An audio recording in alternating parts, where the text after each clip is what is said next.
কখনো পাংখা পাংখা আবার কখনো পাইট্টা যায়, এসব বলেই মঞ্চ কাঁপাতেন সাবেক সংসদ সদস্য মমতাজ বেগম।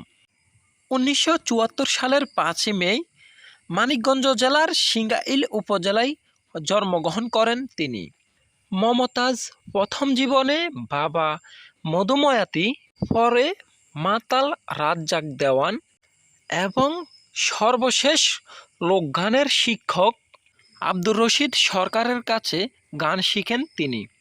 বাংলাদেশের পাশাপাশি যুক্তরাজ্য এবং মার্কিন যুক্তরাষ্ট্রসহ বিশ্বের প্রায় বেশ কয়েকটি দেশে গান গান তিনি। 2 দশকেরও বেশি পেশাদারিত্বের মধ্যে প্রায় 700টিরও বেশি একক গানে স্বীকৃতি পান তিনি। বাংলা নববর্ষ বৈশাখী মেলায় তার গানের সবচেয়ে বেশি জনপ্রিয়তা বৃদ্ধি পায়।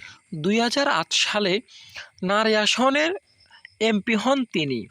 মমতাজ বেগম একে একে তিনটি বিবাহ করেন।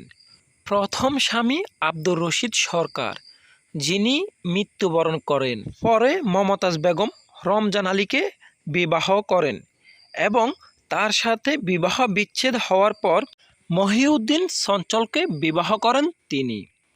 গত 5ই আগস্ট শেখ হাসিনা সরকার দেশ থেকে পলায়নের পর মমতাজ বেগম আত্মগোপনে ছিলেন।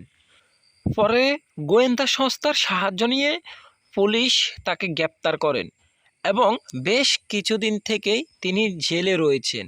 পাশাপাশি 5 দিন 7 দিন করে রিমান্ড চলছেই।